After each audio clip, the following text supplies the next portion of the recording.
Engineers have started decommissioning the Fukushima Daiichi nuclear power plant. They face a serious challenge: how to remove fuel debris from the damaged reactors. The only other people who have done that kind of work are engineers at the 3 Mile Island nuclear power plant in the United States. One of its 2 reactors melted down in an accident 35 years ago. NHK obtained special permission from the US government to access 1,000 videotapes that recorded engineers removing fuel debris from the plant. Today's Nuclear Watch takes a look at what the footage tells us.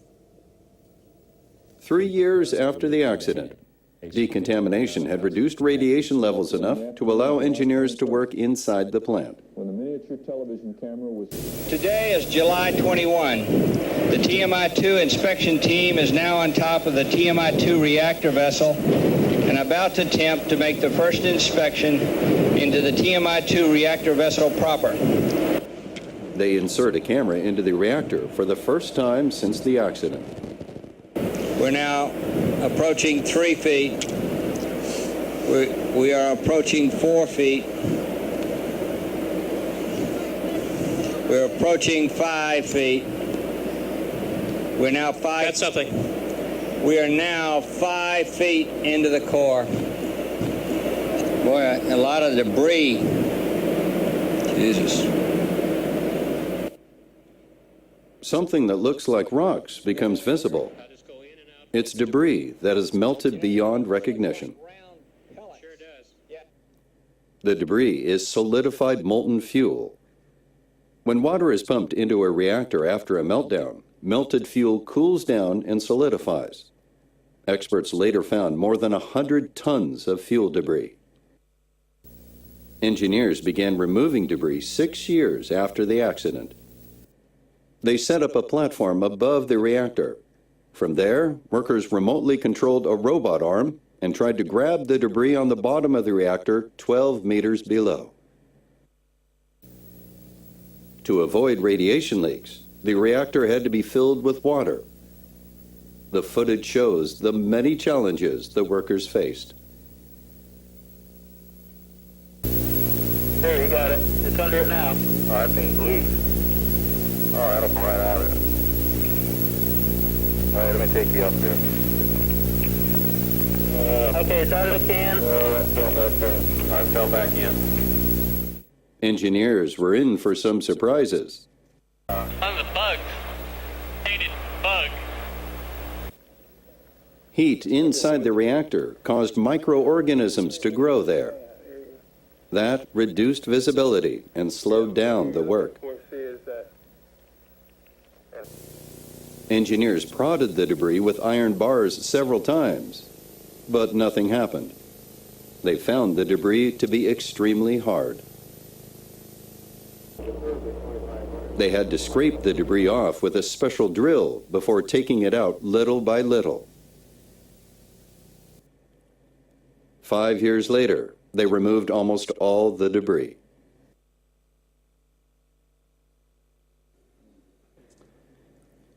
William Austin was in charge of the work. He thinks the situation at Fukushima is a lot more challenging than 3 Mile Island. The fuel at Fukushima Daiichi has melted through the reactor cores and has dropped to the bottom of containment vessels. Your orders of magnitude worse. I mean, I can't conceive of how much difficulty you've got. The operator at Fukushima Daiichi wants to start removing fuel debris in 2020, but engineers at the plant are still looking for a way to do that.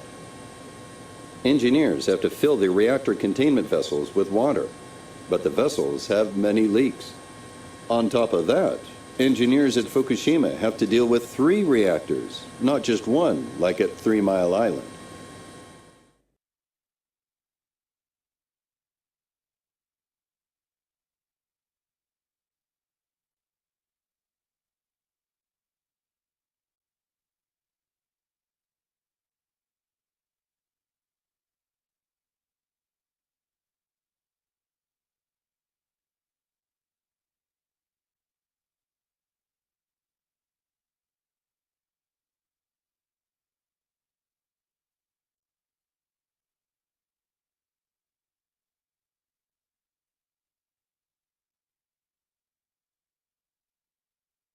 Residents near the Fukushima Daiichi nuclear plant have begun to return to their homes as workers decontaminate those regions.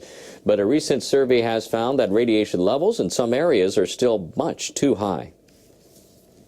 High radiation areas are designated as no-entry evacuation zones. More than 20,000 people are registered as residents of those areas. They are unlikely to be able to return to their homes for several years. Environment Ministry officials did decontamination work in the zones to see how far they can reduce radiation levels. They chose residential areas, farmlands, roads, and public facilities as sampling spots. The test results show that average radiation levels decreased by 50 to 70% after workers removed surface soil and washed roads and buildings. But the levels are still more than 10 times higher than the government standard for requiring decontamination. Ministry officials say it is difficult to completely remove radioactive substances that have penetrated minute crevices on road surfaces and roofs. The results encouraged some residents but disappointed others. I want the government to decontaminate the area so we can get our lives back. We have no other choice but to go forward. The radiation levels are too high. I don't feel like going back even if the trial decontamination work succeeded in reducing the radiation. Officials will now consider whether to carry out full-scale decontamination in those areas while consulting with evacuees about whether they would like to return to their hometowns. The government plans to offer financial assistance to residents who give up their plans to return home and start a new life Decontamination work outside the Fukushima Daiichi plant is another challenge in the aftermath of the 2011 disaster. The slow progress is one reason why a small fraction of rice farmers have resumed planting, even after restrictions were lifted in the spring. The central government restricted rice farming in 12 municipalities near the Fukushima Daiichi plant after the nuclear accident due to fears of radioactive contamination. Officials lifted those restrictions and self-imposed suspensions this spring following a decline in radiation levels. Farmers were given the green light to grow crops again on about 5,200 hectares of land in 6 municipalities. But NHK has learned, though, that the planting resumed on only 2% of the fields. Officials say insufficient decontamination of rice fields and irrigation canals is one reason the fields are not growing crops. The central government says it wants to speed up the decontamination work. Officials say other issues that need addressing include decreased motivation among farmers. Many are also worried about rumors of contaminated harvests.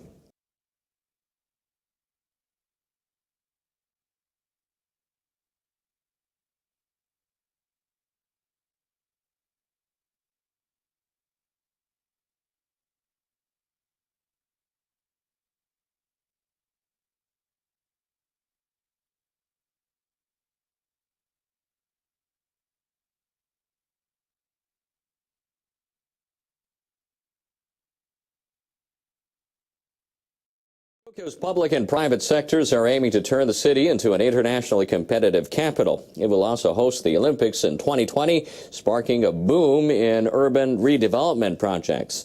NHK World's Kurando Tago reports. Hello, Mirai Tokyo! Developers in central Tokyo have opened what is now the second tallest building in the city. The Toranomon Hills skyscraper stands 247 meters high. The building has space for offices and conference facilities.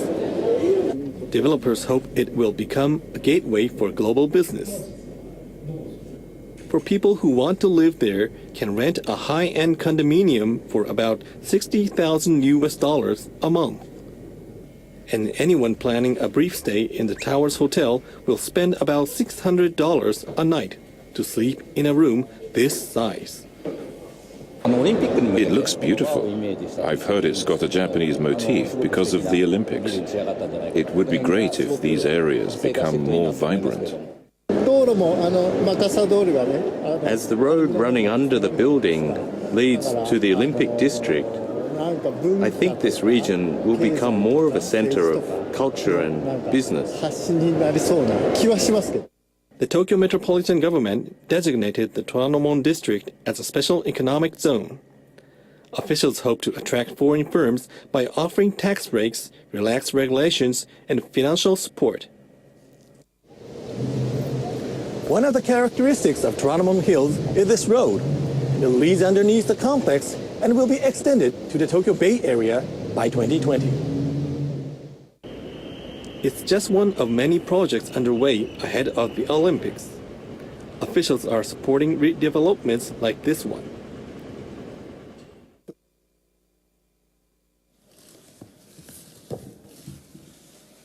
Tokyo!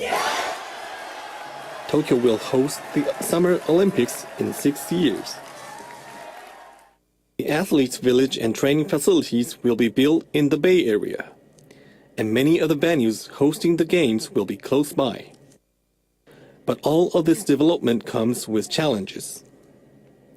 The government plans to rebuild the national stadium. The cost of the project is estimated at $3 billion. Officials have scaled back initial plans to cut costs in half, but vast amounts of public taxes will be spent on the facility.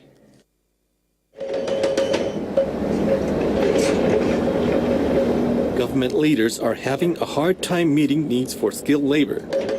Communities rebuilding from the March 2011 disaster have put added pressure on the labor pool. The government recently decided to ease restrictions on foreign workers. 70,000 construction workers will be allowed into the country to solve the shortage. The public and private sectors face many challenges in making Tokyo a major player on the global stage. With the Olympic Games coming in 6 years, they will have to tackle those challenges head on. Japanese Prime Minister Shinzo Abe is trying to set a new strategy in motion to spur economic growth. He has called on a panel of cabinet ministers and experts to work out an effective policy package to achieve that goal. Abe issued the instructions to members of the Industrial Competitiveness Council when he was presented with draft measures to revitalize the economy. The draft calls for growth-oriented reforms in corporate taxation. The key is corporate tax cuts. It also proposes changes in employment and work practices. It says managers should evaluate their workers by how well they perform, not how many work hours they put in. A virtuous cycle is emerging in the nation's economy. We should not allow it to remain temporary. We should make it sustainable. The key is to free the potential of Japanese businesses and people so we can all rise up to our challenges. The cabinet is expected to approve the package later this month. A Japanese government report says the country's real estate market is pulling out of asset deflation. It notes land prices in metropolitan areas have started rising. That is due in part to development projects for the 2020 Tokyo Olympics. Government officials say in an annual white paper that the upturn in land prices is especially pronounced in Tokyo's Bay Area, near the planned site for the Olympic Games. The paper points out that land prices in regional cities are also rebounding due to increasing demand for development. The white paper calls for stepped-up efforts to revitalize the markets for existing homes as well as land plots. It says this will make sure that the markets will emerge completely out of drawn-out asset deflation. And another white paper is out, this one on tourism. In the report, government officials stress the need to build better transit systems to prepare for the Olympics and also to achieve a goal of attracting 20 million tourists a year from overseas. The document says the government should learn from other cities that have successfully hosted the Olympic Games. Ahead of the 2020 event, it urges the government to hold more international conferences and other events to promote tourism. Researchers in Western Japan are pushing the boundaries of their science. They're developing artificial muscles that are thinner than any developed before. They hope one day to help lift those who can't lift themselves. And they're drawing on some local know-how. This is a model of a skeletal leg that's being operated with artificial muscles. The technologies behind it are being developed at Okayama University. The translucent tubes on the calf are artificial muscles. They expand and contract just like real muscles. This factory in Kurashiki City is now cooperating in the development of artificial muscles. It has about 30 employees. Shikushi Seita runs the factory. Workers at the factory make braided cord, such as shoelaces, by twining several fibers together. They make a variety of other products, including straps, cords, and ropes for handicrafts. The artificial muscle they've developed consists of special fiber that's braided over a silicone tube. Seita says the company's braiding know-how was essential in developing the technologies. The cord is pliable. It expands after it contracts. So when air is put into the silicone tube inside this, the cord contracts. When air is removed, it expands. Because those moves are similar to that of muscles, the technology can be used for artificial muscles. Seita's team and researchers from Okayama University came upon a big opportunity 2 years ago. A global electronics maker based in South Korea asked them to join it in researching ways to put artificial muscles into practical use. They aim to create the world's thinnest artificial muscle. Seita conducted thorough research from the choice of materials to the number of fibers needed. He says the most difficult part was finding the best angle at which to braid the fibers. A difference in braid angles changes the rate of extension. A slight change in angle may affect the muscle's extension or contraction. Seita conducted numerous tests by changing the conditions little by little. Finally, he succeeded in creating an artificial muscle measuring only 0.8 millimeters. He says it's the thinnest in the world. Okayama University and the South Korean company have jointly applied for patents for their technologies. They're now trying to put the new technologies into practical use in a tiny medical apparatus to be inserted into the human body. Without the braiding know-how, we wouldn't have been able to develop the thinnest artificial muscle. The project team has high hopes for the super-thin artificial muscle. It envisions the technology being applied to nursing care equipment and exoskeleton bodysuits that could assist people who have lost their muscle strength.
Rocky Flats was a secret nuclear weapons facility. It started in 1951, and over the course of almost 40 years, Rocky Flats produced more than 70,000 plutonium pits or triggers for nuclear weapons.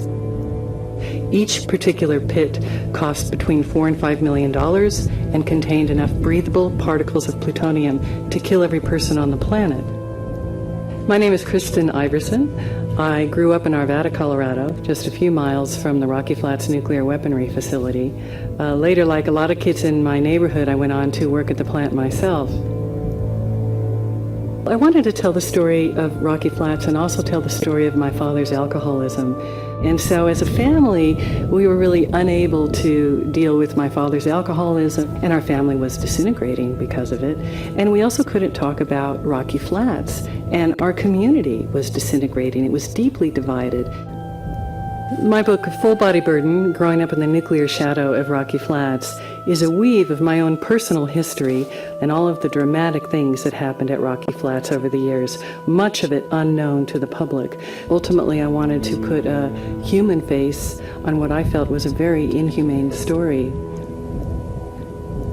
My parents thought they were raising their 4 children in the most idyllic environment. And we were outside all the time, riding our horses in the fields around Rocky Flats, swimming in Stanley Lake, which was and is contaminated with plutonium. There were many, many environmental disasters at Rocky Flats, more than 200 fires, extensive radioactive and toxic contamination in the soil and the water and the air. And there was a huge fire at the plant. We came very, very close to a Chernobyl-like accident at that time.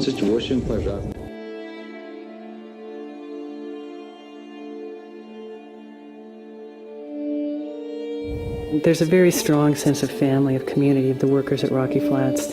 Many people, of course, were proud of the work that they did there.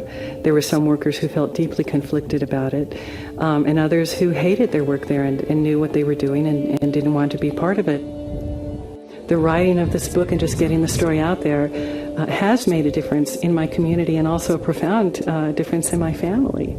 That we're all, in fact, much closer than we ever were growing up as kids. It's really important that we remember the story of Rocky Flats. Certainly in my generation and my parents' generation, we saw a lot of health effects and cancers and thyroid issues and that sort of thing at Rocky Flats, and there have also been DNA changes. We saw a lot of things in the animals, strontium in the bones of the horses, radioactive rabbits, plutonium detected in the bodies of deer and cattle. And these are things that it's not just going to happen and then go away. They have long-term lingering effects well into the future. And then the broader issue is, truth and transparency, and how, as citizens and as workers, can we trust our government? Can we trust these private organizations to tell us the truth when they're putting our lives, our health, and even our properties at risk?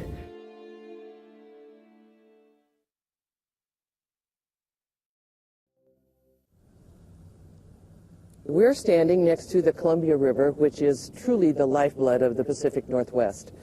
This is the gold. This is what those of us who care about cleanup at Hanford are trying to protect. But protecting the environment wasn't the priority 70 years ago when Hanford began producing plutonium for nuclear weapons. When the Hanford site was created during World War II, there was a sense of urgency. We were worried as a country about winning World War II, about protecting our fighting men and women. So there wasn't much thought given to the disposal of what they were creating. From 1940s on, this was a secret site. Townspeople remain proud of the role Hanford played in America's war effort, but a new generation is looking ahead. I've seen this area really embrace cleanup, and we have an obligation to educate our children to continue the struggle. We have to pass that baton on. It's going to go on for yet another generation. Is there another way that the nuclear material could leave the Hanford site? Anyone who's been out to the site and done work for any length of time, 6 months to a year or longer, if they get some time to view the radioactive areas, they understand that the magnitude is large as anything they've ever experienced in their life. Fortunately for Hanford, high school students seem committed to helping their community.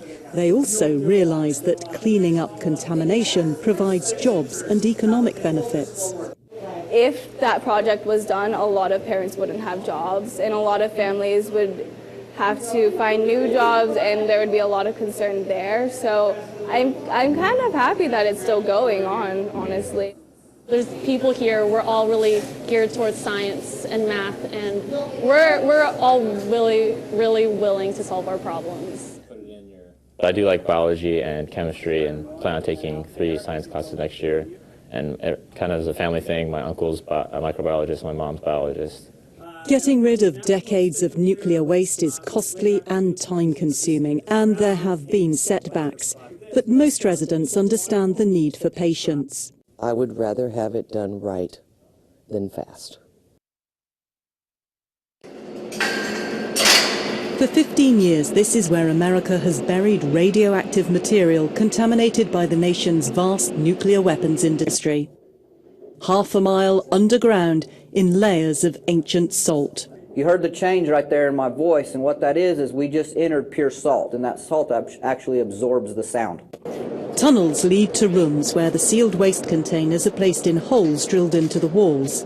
The waste itself consists of tools, clothing, rags, and other debris contaminated by plutonium. All right this way. There are two types: relatively low radiation contact-handled waste and remote-handled waste, which is more radioactive. This is the remote-handled waste that's already been disposed of. These are pre-drilled boreholes. Then we come and we insert the RH waste canister into the hole, and then we put this concrete shield plug to protect us and the workers as they walk by the holes from any radiation exposure that may be present. Once it arrives here, it will never see the light of day again. Nobody's ever actually done this before, so how do you know that this will contain the waste for thousands of years to come? Because this formation's 250 million years old, there's no reason to believe it won't continue to be here for another 250 million years. We're 2,150 feet underground, and we're still 1,000 feet above sea level at this depth.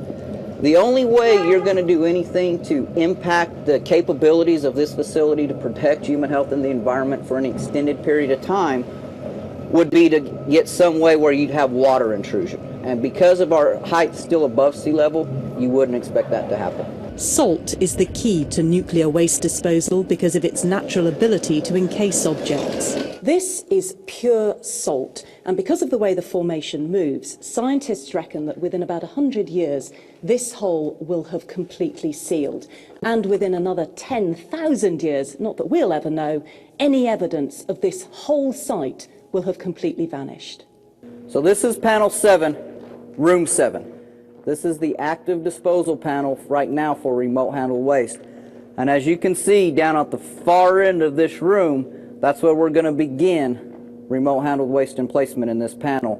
We'll work our way up this room, go to the next room, and just keep filling room for room until we're done with panel 7, and then we'll move into panel 8.